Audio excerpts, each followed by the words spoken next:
January kicks off the next big project for the U.S. Army Garrison Kwajalein Atoll.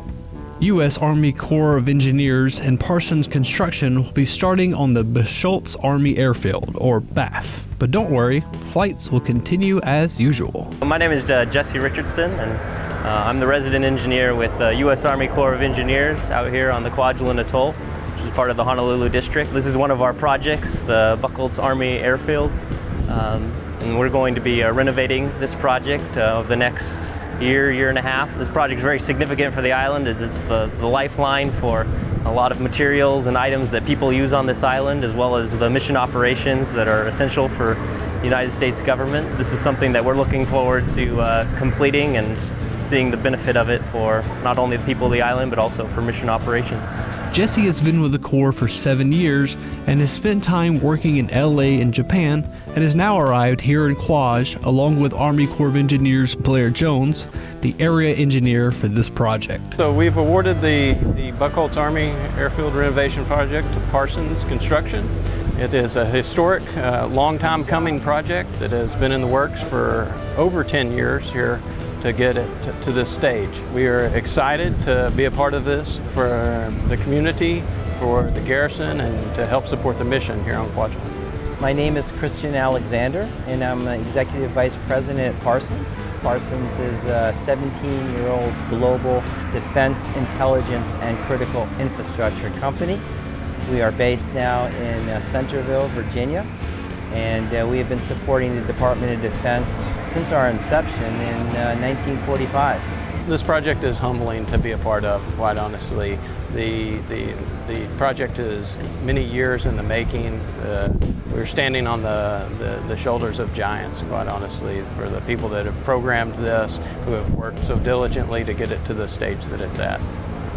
We are looking at potentially moving upwards of 150,000 tons of aggregate that we'll be bringing in across the Pacific Ocean to this small little dot. It is obviously a critical and vital asset to national defense. We have been studying this project for some time now, and we are prepared to begin execution. So today was a historic day for us as we broke ground, and we also had an extremely productive partnering session with the U.S. Army Corps of Engineers. January 10th marked the groundbreaking ceremony with representatives from the Corps of Engineers, Parsons Construction, the U.S. Army Garrison Kwajalein Atoll, and more. As I said, the construction will not affect the day-to-day life here on Kwajalein, because the team will be working during the evenings and at nights. We're going to be working at night, and that is not something most people are going to be aware of, because we do not want to impede in any way the mission of USACA. So we're going to be under extensive floodlights. We'll be working our shifts in the evening, and we want certainly people to be aware of some of the hazards associated with riding bicycles and riding golf carts on this main artery on the western side of the runway. The last time that they renovated this runway, major renovation on the runway, it was done by Herbert Construction. The total cost was about $4.5 million and was about a 4 or 5 month renovation project that they did. It was completed early '89, if I remember.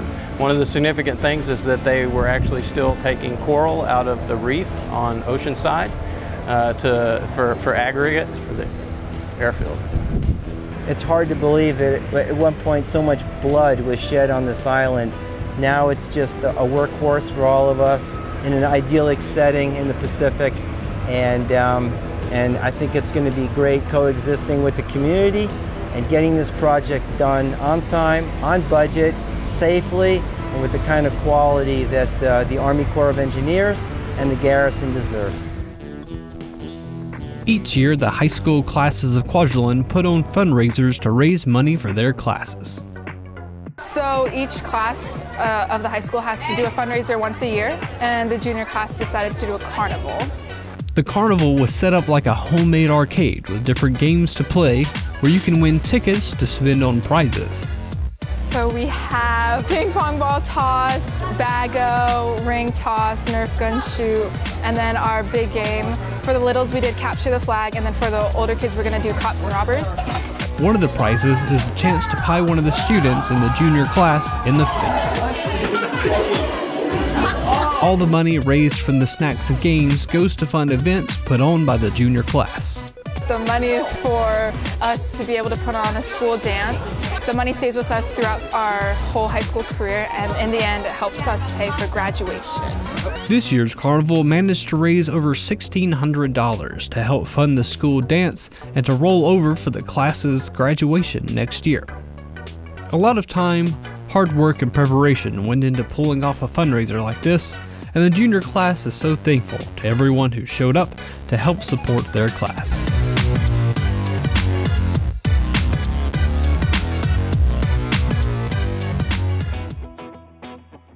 One way the Yokwe Women's Club helps improve the relationship between Usaka and our neighbors in the atoll is the establishment of the Bargain Bazaar, a location for residents of Kwaj to make donations of clothes, electronics, and more to be purchased from our neighbors from Ebeye. The Bargain Bazaar is a volunteer-ran store, and all proceeds go to the Ebeye Schools. This place is located at the dock and conveniently placed on the outside so Ebeye residents can come to this location from the ferry without proceeding on to the base. For those on Kwaj that would like to donate or just drop by, you will need your ID card to scan through dock security, then proceed through and enter the gate across the road. I got to speak with Kelly Redmond, one of the volunteers, about donating items and more about the Bargain Bazaar. If you have some things to donate, if they're small items, you can bring them through and scan them through the X-ray machine. But if you have bigger items or a load of items that you might have trouble getting through, you can call dock security or us ahead of time. It's actually suggested that you call us so we can prepare ourselves and help you when you arrive. The bazaar receives all kinds of stuff. So what are some examples of things to donate? Well, there's a lot donated, as you will see. Anything from clothing to toys to, household goods, kitchen goods, just any number of things. The only thing I would say is if you're going to donate something, you want to make sure that it's something that is in good condition, that it's not broken or missing pieces or confusing. So try and consolidate your items and make sure we understand what it is. And also look at things that are, going to be used here. There are some items that the bazaar would ask you not to donate. Here's just a few. Food, including spices, no cosmetics, books, unless it pertains to children's books, or large or outdated electronics. Another thing to keep in mind is the size of the store is small, so large items can take up too much space and may be better to sell online instead. The store is run only on a volunteer basis, so the store hours may vary. The best method to figure out the current hours is through their Facebook page. We have a Facebook page, and it's Kwaj Bargain Bazaar YYWC. Hours are usually posted there. If not, somebody will post them on the Kwaj Connect or the YYWC page. We try and keep it consistent, not only for ourselves, but for the Marshallese, so that they can depend on those hours. If you are interested and have time to give, the Bargain Bazaar is a great place to help out. Facebook is also the easiest method to contact the Bargain Bazaar about volunteering. This is a wonderful place to volunteer. So if anyone is looking to meet new people, interface more with the Marshallese people, learn a little Marshallese, learn more about just the island in general, this is a great place to meet people. We always need help. There's always something to do. So come on by the Bargain Bazaar and don't forget your ID. I love working at the Bargain Bazaar. It's just a lot of fun.